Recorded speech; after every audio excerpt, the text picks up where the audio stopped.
أعوذ بالله من الشيطان الرجيم. بسم الله الرحمن الرحيم. واعبدوا الله ولا تشركوا به شيئا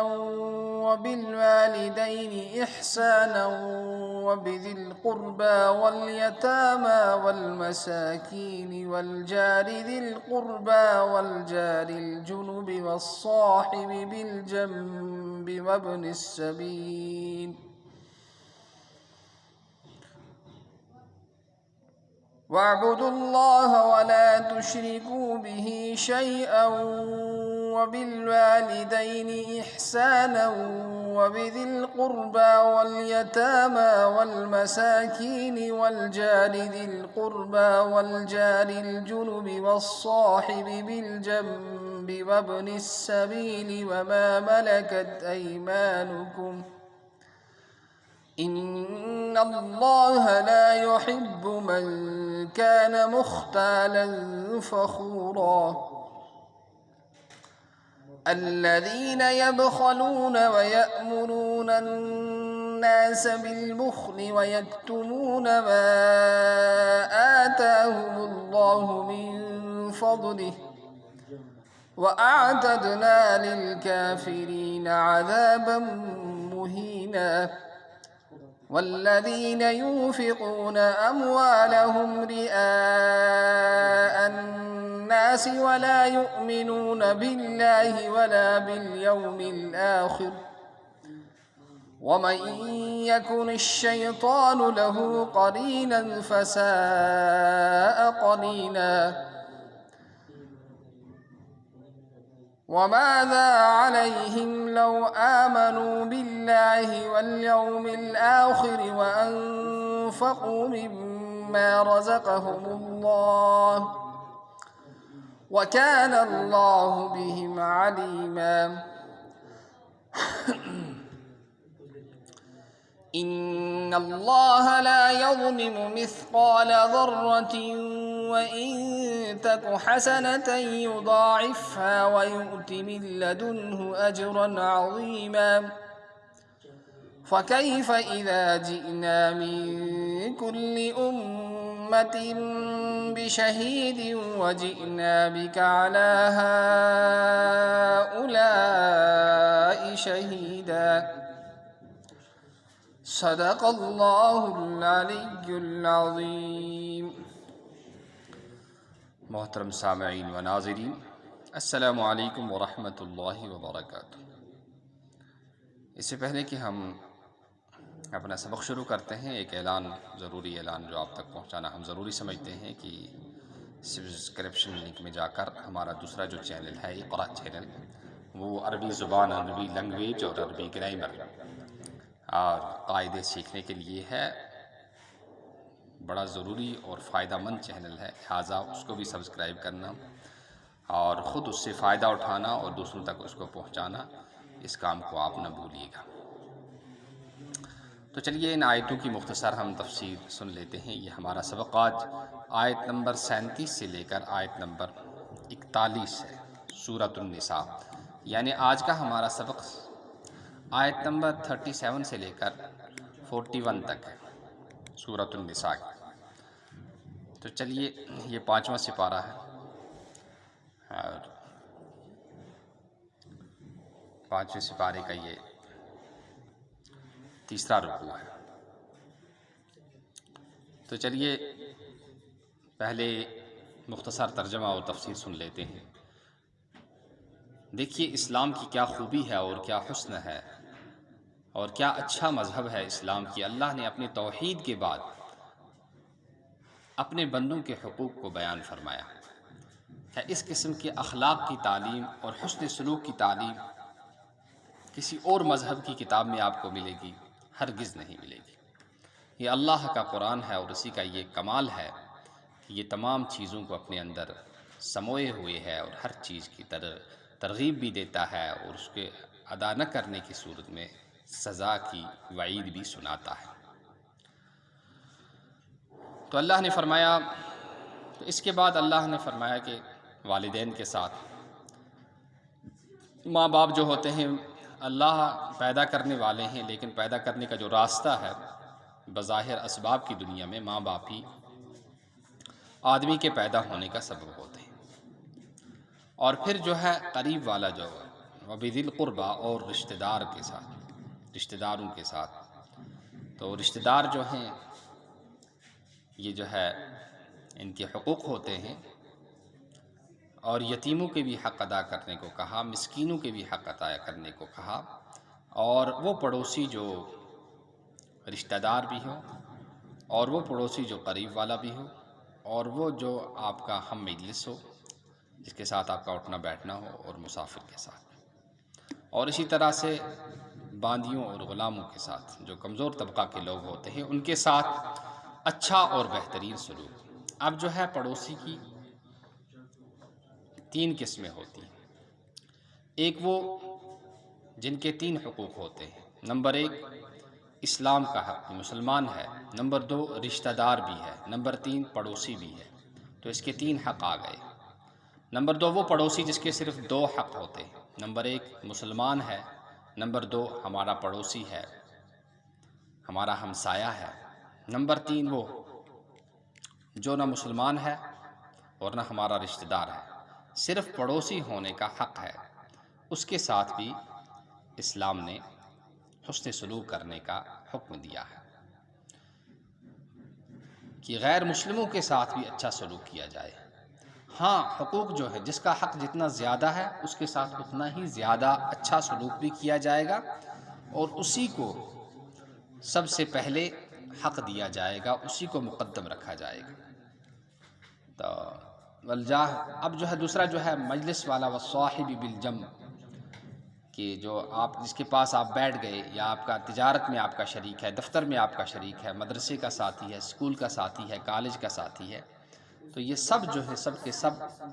جو ہے ان کے ساتھ اچھا سلوک اور ان کے حقوق کو ادا کرنے کی اسلام نے ترغیب دی ہے۔ اور اسی طرح سے جو آنے جانے والے ہوتے ہیں 1 منٹ کے 10 منٹ کے لیے 5 منٹ کے لیے آپ کے پاس بیٹھ گئے، ان کے ساتھ بھی خاطر تواضع اور ان کے ساتھ اچھا سلوک اور ان کی اچھی طرح سے مہمان نوازی کرنے کا جناب نبی پاک صلی اللہ تعالیٰ علیہ وسلم نے اور شریعت نے حکم دیا ہے۔ ایک حدیث میں آیا ہے من کان یؤمن باللہ والیوم الاخر فلیکرم ضیفہ، جس کو اللہ اور قیامت پر ایمان ہو اس کو چاہیے کہ وہ اپنے مہمان کا اکرام کرے۔ تو ماں باپ ہے ہی، باپ کو فرمایا جنت کا دروازہ ہے، ماں کے قدموں تلے جنت ہے۔ اور رشتہ داروں کے بارے میں فرمایا کہ جس نے رشتہ داری کو جوڑا اللہ تعالیٰ اس کو بھی جوڑے، جو رشتہ داروں سے تعلق کو کاٹے اللہ اس سے بھی کاٹے۔ اور فرمایا یتیم کے بارے میں دوسری جگہ فرمایا کہ اس کو جھڑکو مت، اس کو ستاؤ مت۔ اسی طرح سے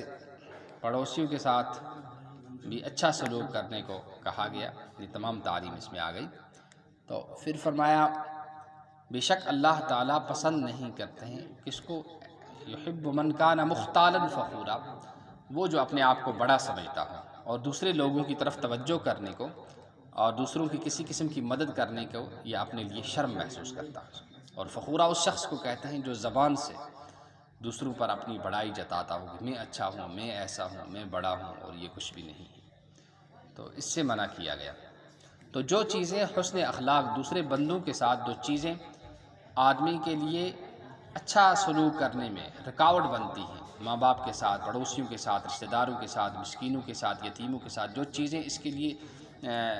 رکاوٹ بن سکتی ہیں اور جو چیزیں اس کے لیے مانع ہو سکتی ہیں، ان سے منع کیا گیا۔ اور وہ کیا ہے، اپنے آپ کو بڑا سمجھے آپ، اور دوسرا یہ ہے کہ زبان سے یا کرے، تو یہ جو اپنے آپ کو بڑا سمجھے گا، دوسرے کے برابر نہیں سمجھے گا، تو ظاہر سی بات ہے کہ دوسرے کے ساتھ اچھا سلوک اور اس کے کام کب آ سکتا ہے۔ اور پھر جو ہے تیسری بات جو ہے، تو جو دوسروں کے ساتھ اچھا سلوک کرنے سے جو چیز آدمی کو روکتی ہے، ایک خود بینی ہے، اپنے آپ کو بڑا سمجھنا، اور دوسرا جو ہے ڈینگے مارنا ہے، بڑا مارنے، بڑی پھینکنا کہ میں ایسا ہوں، میں ویسا ہوں، میں تو اتنا بڑا ہوں، یہ دوسرا۔ تیسری چیز جو ہوتی ہے وہ بخل ہوتا ہے، کہ جب آدمی کے اندر بخل ہوتا ہے تو وہ دوسرے کی حمایت کرنے کے لیے، دوسرے کی مدد کرنے کے لیے اور اس کے کام آنے کے لیے تیار نہیں، تو مال کو بچا کے رکھتا ہے تاکہ میری عزت، میرا جاہ اس سے بڑھ جائے۔ لیکن اللہ نے ایسا ہی عذاب بھی دیا کہ جس مال کو تو اپنی عزت کو بچانے کے لیے تیار کر رہا تھا، بچا رہا تھا، اب جو ہے وہی مال تیری ذلت کا سبب بن گیا۔ تو اللہ کے حکم کے مطابق نہیں چلا، لہٰذا اب وہ مال جو ہے اس کی ذلت کا اور رسوائی کا سبب بن گیا۔ اب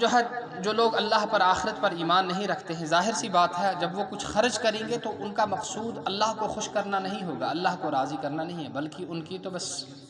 صرف مخلوق کی رضا، انسانوں کو خوش کرنا ان کا مقصود ہوگا، مخلوق کو رضا خوش کرنا ان کا مقصود ہوگا۔ تو کہتے ہیں ان کا جو ہے ساتھی وہ شیطان ہے اور وہ برا ساتھی ہے، وہ برے کام، لہٰذا ان کے خرچ کرنے کا کچھ انہیں فائدہ نہیں ہے۔ متنبی کہتے ہیں اذ الجود لم يرزق خلاصا من الاذى فالحمد مقصود والمال باقی، کہ جب آدمی سخاوت کرے لیکن اخلاص اور اللہ کی رضا مقصود ہو تو اس کا مال بھی ضائع ہو جاتا ہے اور کوئی اس کی تعریف بھی نہیں کرتا بلکہ لوگ برائی ہی کرتے ہیں۔ پھر فرمایا جو غیر مسلم لوگ ہیں اپنے دیوی دیوتاؤں کے بارے میں وہ ان کے خونخوار ہونے کا عقیدہ رکھتے ہیں، مثلا کالی ماتا، کالی مائی، اس طرح سے مسیحیوں نے حضرت عیسیٰ علیہ السلام کے بارے میں جو یہ کیا کہتے ہیں عقیدہ رکھا، تو اللہ تعالیٰ کو ظلم سے بالکل پاک صاف بتایا گیا کہ اللہ کی ذات میں کسی ظلم کا، کسی زبردستی کا، کسی زیادتی کا کوئی شائبہ نہیں ہے۔ اللہ تعالیٰ بالکل رحیم ہی رحیم ہے، کریم ہی کریم ہے۔ عام طور سے دنیا میں جب ایسا ہوتا ہے کبھی کہ ایک پر ظلم کر کے دوسرے کے ساتھ انصاف کیا جاتا ہے، فرمایا اللہ ان تمام چیزوں سے پاک ہے، صاف ہے۔ اللہ کی ذات میں تو ظلم ہے ہی نہیں، مجازی ظلم کا بھی اللہ کی ذات میں کوئی شبہ نہیں ہے،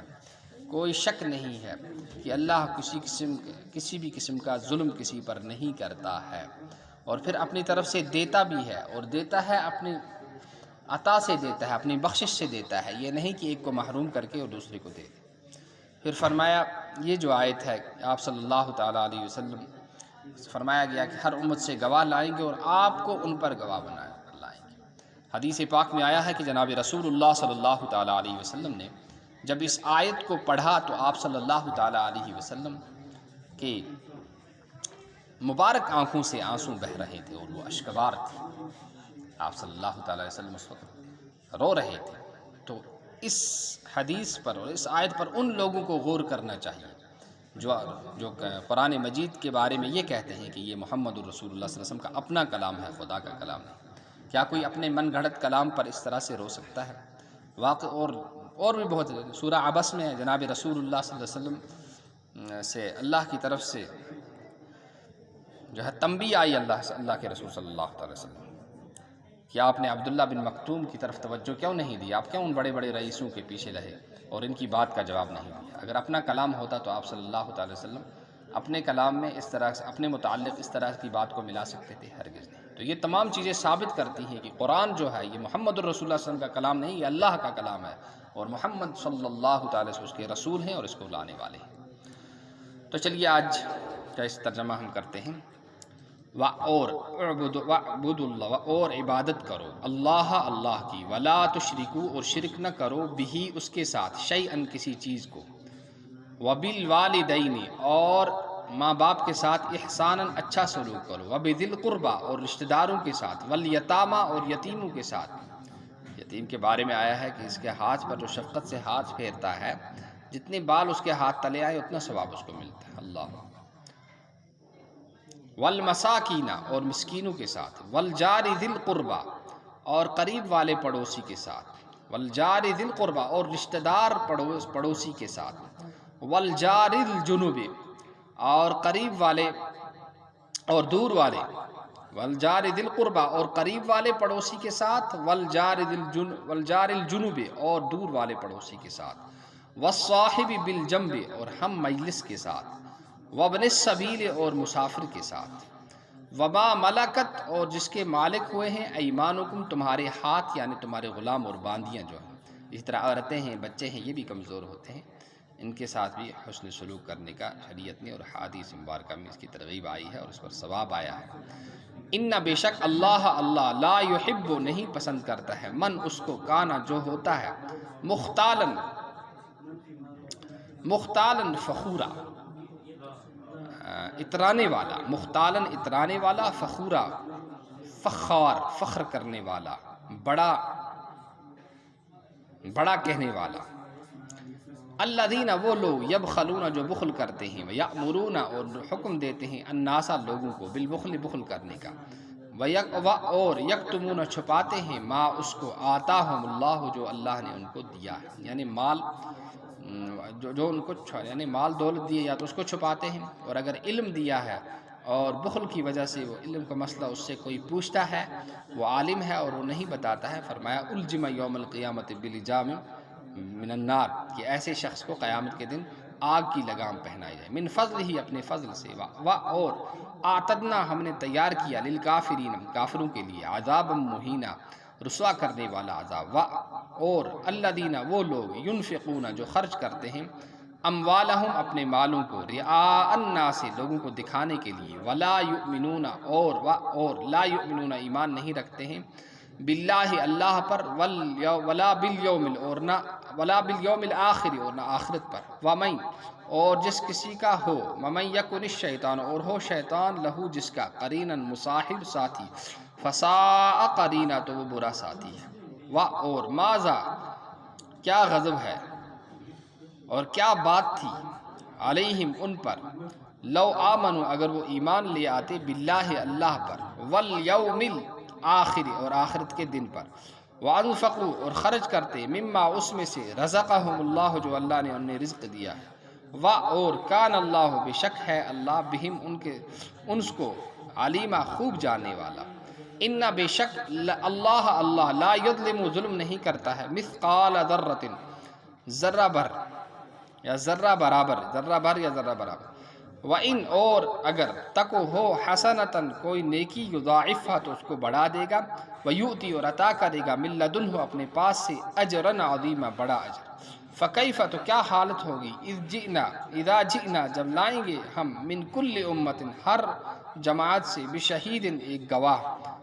اور جئنا بک لائیں گے ہم علی ہؤلاء ان لوگوں پر شہیدہ گواہ بنا کر۔ اللہ تعالی ہمیں قرآن کو سمجھنے، اس پر عمل اور اس کی نشر و اشاعت کرنے کی توفیق نصیب فرمائے۔ سبحان اللہ وبحمدہ، سبحانک اللہم وبحمدک، ونشہد ان لا الہ الا انت ونستغفرک ونتوب الیک۔ سبحان ربک رب العزۃ عما یصفون وسلام علی المرسلین والحمد للہ رب العالمین، والسلام علیکم ورحمۃ اللہ وبرکاتہ۔